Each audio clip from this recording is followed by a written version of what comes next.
अस्सलाम वालेकुम नाज़रीन, एक नई वीडियो के साथ मैं हूं आपका मेज़बान रज़ा अब्बास। इंडो पैसिफिक ख़ित्ता इस वक्त दो महाज़ों के ऊपर शदीद किस्म का लरज़ता हुआ आपको नज़र आता है। एक की वजह कुदरती आफ़त है और दूसरी की वजह है अस्करी वजह है। 19 ममालिक फ़ौजी मशक़ें कर रहे हैं, किसके ख़िलाफ़ कर रहे हैं और जिस मुल्क के ख़िलाफ़ कर रहे हैं उसने इन 19 ममालिक को इनकी प्रैक्टिस के दौरान ही एक ऐसा सरप्राइज़ किया है जिसे ये जानकर, देखकर खुद भी हैरान हो गए हैं। उसकी क्या डिटेल्स हैं वो आपके सामने रखनी है। और सुनामी जिससे मुतल्लिक 11 साल के बाद ऐसा अलर्ट जारी किया गया है, ये कितनी तबाही फैला सकता है। ये दो बड़ी अहम खबरें जो कि आज के इस व्लॉग में शामिल करेंगे, मगर उससे पहले आपसे दरख्वास्त कि वीडियो को लाइक और चैनल को सब्सक्राइब ज़रूर कीजिएगा। मौजू का मैं आगाज़ करूँगा, मगर उससे पहले एक जो चीज़ है वो मैं आपके सामने शेयर करना चाह रहा हूँ, वो ये कि हमारी कोशिश होती है इस प्लेटफ़ॉर्म से कि बैनुल-अक़वामी सतह की जो खबरें हैं, बिलख़ुसूस फ़ॉरेन अफ़ेयर्स से मुतल्लिक हों या सिक्योरिटी अफ़ेयर्स या सिक्योरिटी पॉइंट ऑफ व्यू से हों, अ, उन चीज़ों को आपके सामने रखा जाए जिनका ज़िक्र पाकिस्तान के मेन स्ट्रीम मीडिया के अंदर उस हद तक नहीं होता। लेकिन इन दिनों के अंदर ही हम एक सिलसिला एक नया शुरू करना चाह रहे हैं और उसके अंदर एक व्लॉग हम मुख्तस करेंगे, जो कि सिर्फ़ पाकिस्तान के नुक्ते नज़र से ही होगा। वो पाकिस्तान की सियासत के ऊपर भी हो सकता है, वो पाकिस्तान के सोशल इश्यूज़ के ऊपर भी हो सकता है, वो पाकिस्तान में जो क्राइम रिपोर्ट्स होते हैं उनके ऊपर भी हो सकता है। हमारी तो यही कोशिश है कि हम उसका एक सिलसिला उसका आगाज़ करें, लेकिन आपकी क्या राय है? क्योंकि आपकी राय हमारे लिए मानी रखती है कि हमें ये सिलसिला शुरू करना चाहिए या फिर नहीं करना चाहिए, या आप समझते हैं कि नहीं, किसी और मौज़ू का इंतख़ाब करके उसके ऊपर एक सीरीज़ को चलाना चाहिए, तो आप वो भी हमें अपनी राय जो है वो ज़रूर दे सकते हैं और उसी के मुताबिक, आप ही की राय के मुताबिक फिर उस कंटेंट को डिज़ाइन भी किया जाएगा। तो बहरहाल मौजू की जानिब वापस आते हैं, तो खबर कुछ यूँ निकल कर आई है कि पहले सुनामी के हवाले से बात कर लेते हैं कि 30 जुलाई को जो रशिया का ये इलाका है कामचाटका में, इसमें बताया गया है कि शदीद किस्म का ज़लज़ला आया है और इस सुनामी से मुतल्लिक बताया जा रहा है कि ये 11 साल बाद आया है। और इसमें जो पहले जो आया था उसकी जो चीज़ें थी, बल्कि माज़रत के साथ 13 साल के बाद ये आया है, जिसने इतने बड़े पैमाने के ऊपर दुनिया के जो मुख्तलिफ ममालिक हैं वहाँ पर जो इस किस्म का अलर्ट जारी किया गया है, ये 13 साल के बाद ऐसा हुआ। इससे पहले 11 मार्च 2011 में बताया जाता है कि ऐसी अलर्ट्स जो हैं वो दी गई थी, अमेरिका की जानिब से दी गई हैं। अमेरिका की मुख्तलिफ रियासतों के ऊपर इस हवाले से अमेरिकी सदर डोनाल्ड ट्रंप ने ट्वीट भी किया है। फ़िलिपाइन, जापान, जापान के अंदर तो मकामी आबादी तक भी जो लहरें हैं वो आना शुरू हो गई थी। तकरीबन 19 लाख अफ़राद को महफूज़ मकाम के ऊपर मुंतकिल भी किया गया। तो ये बहुत तेज़ी के साथ सुनामी, जो कि एक बड़ी तबाही अपनी फैला सकता है। उम्मीद तो यही है कि खुदा सबको महफूज़ रखे और ये जो बड़ी तबाही है, ये ना हो और ये ख़तरा जो है ये टल जाए, वरना दुनिया एक बहुत बड़ी तबाही को फिर आता हुआ देख भी सकती है, जिसे आप कुदरती आफ़त भी कह सकते हैं। दूसरी जो एक अहम ख़बर है उसके ऊपर हमने बात करना इसलिए ज़रूरी है कि इससे पहले भी हमने एक मशकों का ज़िक्र आपसे किया था। अब एक और मशकें जो अमेरिका और ऑस्ट्रेलिया की मेज़बानी के अंदर 19 ममालिक पर मुश्तमिल ये मशकें हैं और इन मशकों का मरकज़ व महवर फ़कत एक ही है। बताया नहीं जा रहा, ऐलान कुछ नहीं किया गया कि किसके अगेंस्ट की जा रही है, लेकिन ये पूरी दुनिया जानती है। खुद ये मशकें करने वाले भी जानते हैं कि वो किसके अगेंस्ट अपनी तैयारियाँ जो हैं वो करते हुए नज़र आ रहे हैं। इसमें जो हैरानकुन और दिलचस्प जो नुकता है वो ये है कि भारत भी इन मशकों के अंदर शामिल है।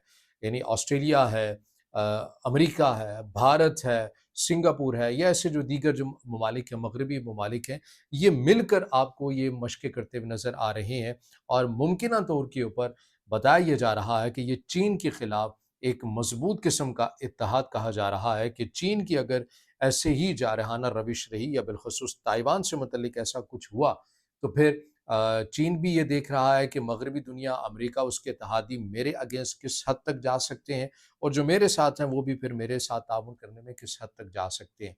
अब ये जो मैंने व्लॉग के आगाज़ में कहा कि जिस मुल्क के अगेंस्ट ये मशक़ें की जा रही हैं, उसने क्या सरप्राइज़ दिया है, तो उस हवाले से जो हमारे पास डिटेल आई हैं, इसमें चीन ने अपनी जो सैटेलाइट है उसके ज़रिए कुछ तस्वीर, कुछ अहम और हसास मकाम की तस्वीर जारी की हैं और ये पैगाम दिया है अमेरिका को खुद। किस चीज़ की तस्वीर जारी की हैं? ये अमेरिका का नेवल स्टेशन है, नॉरफ़ॉक इसका नाम है। इसकी जो चाइना की जानिब से अपने सैटेलाइट सिस्टम के ज़रिए इनकी तस्वीर जारी की गई हैं। इसके अंदर देखा जा सकता है कि एयरक्राफ़्ट कैरियर्स हैं, जंगी जहाज़ हैं और अमेरिका के जो अहम तनसीबात हैं नेवी से मुतल्लिक, उनकी तस्वीर जारी की गई हैं। और ये ऐसा जदीद किस्म का सैटेलाइट है कि कोई भी मौसम हो या कोई भी कोई चीज़ रुकावट हो, दिन हो या रात हो, तो बड़ी क्लैरिटी के साथ ये इमेजेस जो है वो जारी करता है, और ये इमेजेस जो हैं वो उसने जारी की हैं। तो बेसिकली ये पैगाम दिया गया है चाइना की जानिब से अमेरिका को कि आप अगर ये समझते हैं कि आपके पास ताकत है, टेक्नोलॉजी है, और आप हमारे अगेंस्ट अगर आप मशक़ें करेंगे हमारे बिल्कुल पास में आके, तो आपकी जो अहम तनसीबात हैं, आपकी जो चीज़ें हैं, आप ही के मुल्क के अंदर हैं, वो भी फिर हमसे महफूज नहीं है। और ये तस्वीर बेसिकली उस तनाज़ुर के अंदर ये जारी की गई है, जो कि इंतहाई ख़ुद भी यकीनी तौर के ऊपर जो दिफ़ाई माहिरीन है वो उसके ऊपर काफ़ी तशवीश का इज़हार भी कर रहे हैं कि चाइना वाक़ईन टेक्नोलॉजी के मैदान के अंदर आपको बहुत तेज़ी के साथ आगे जाता हुआ नज़र आ रहा है। रशिया यूक्रेन का मामला पहले ही हल नहीं हो रहा, बैक टू बैक नेटो की जानिब से मशक़ें करना, अमेरिका, ऑस्ट्रेलिया की मशक़ें करना। अच्छा, इसके अंदर मैं एक और पॉइंट भी ऐड कर दूँ, ऑस्ट्रेलिया की जानिब से इस मामले के ऊपर भी संजीदगी के साथ गौर किया जा रहा है कि वो चीन से मुतल्लिक अपने स्टांस को, अपने मौक़िफ़ को परखें, दोबारा से देखें कि हमें चीन के अगेंस्ट खुलकर जाना चाहिए या फिर नहीं जाना चाहिए। इसके ऊपर ऑस्ट्रेलिया के अंदर काफ़ी डिबेट हो रही है। अभी चूँकि ये मशक़ें स्केजुअल हैं, ये की जा रही हैं, लेकिन इसके साथ-साथ ये डिबेट अंदर से जारी है, जिसके ऊपर ऑस्ट्रेलिया जो है वो गौर कर रहा है कि हमें चाइना के अगेंस्ट किस हद तक जाना चाहिए। अभी हाल ही में ऑस्ट्रेलिया के एक अहम आला ओहदेदार, आई थिंक अगर मैं गलत नहीं हूँ तो उनके वज़ीर-ए-आज़म की जानिब से चाइना का विज़िट भी किया गया। तो बेहतरी की भी गुंजाइश निकाली जा रही है चाइना के साथ, लेकिन दूसरी साइड के ऊपर अमेरिका जैसे इत्तेहादियों के साथ मिलकर भी ऑस्ट्रेलिया आपको आगे बढ़ता हुआ नज़र आता है। भारत से मुतल्लिक मैं हमेशा ये कहता हूँ कि हमारे पाकिस्तानी अमरीकी सदर डोनाल्ड ट्रंप के बार-बार जो तंज़ और जो मिज़ाह वो मोदी के ऊपर करते हैं, उन पर ना जाइए। अमरीका का तज़वीराती तौर के ऊपर इस खित्ते में अगर कोई पार्टनर है तो वो भारत है। ये फ़क़त जो हज़ीमत का सामना करना पड़ रहा है भारत को, एक तो अपने जदीद तरीन तैयारे अपनी नाअहली की वजह से गिरा दिए। दूसरी बात ये कि भारत ब्रिक्स का एक अहम रुकन है। अमेरिका को ये पसंद नहीं है बात है कि तज़वीराती पार्टनर हमारा हो और ब्रिक्स के अंदर भी वो शामिल हो। तो ये तमाम वो चीज़ें हैं, लेकिन ताल्लुकात अपनी जगह पर मौजूद हैं, और ख़ुद भी जो अमेरिकी थिंक टैंक्स हैं, जैसे अमेरिकी जर्नल है एक, उनके हवाले से भी काफ़ी बातें हो रही थी। अगर मैं नाम भी अगर उनका मेरे सामने आ गया तो मैं आपके सामने रखूँगा कि उन्होंने जी ये कर्नल हैं, कर्नल डेन इनका नाम है, ये अमेरिकी फ़ौज के साबका कर्नल भी रहे हैं। वो कर्नल उन्होंने सर्व किया है और अब चूँकि रिटायर्ड हैं, तो उन्होंने टीवी के ऊपर भी तज़किया करते हुए कहा कि इन मशकों को इस तनाज़ुर में ना देखा जाए कि ये फ़क़त चीन के अगेंस्ट है, बल्कि ईरान के लिए भी इन मशकों के अंदर पैगाम है। ईरान के लिए भी इन मशकों के अंदर एक पैगाम है, ये अपना एक तज़किया पेश कर रहे थे। इसके साथ-साथ इन्होंने खुद भी सरप्राइज़ हुए कि इंडिया भी इन मशकों के अंदर शामिल है, जो कि अमेरिका की पॉलिसी अभी थोड़ी-सी पीछे हटती हुई हमें भारत से नज़र आती है, मगर उसके बावजूद भी भारत के इन मशकों के अंदर शामिल होना वाक़ई ये भी एक सरप्राइज़ एलिमेंट है। तो बहरहाल हमारा नुक्ता वही है कि इस खित्ते के अंदर आज भी भारत ही अमेरिका का तज़वीराती तौर के ऊपर पार्टनर है, वो कभी भी उसको उस अपने से अलहदा नहीं करेंगे।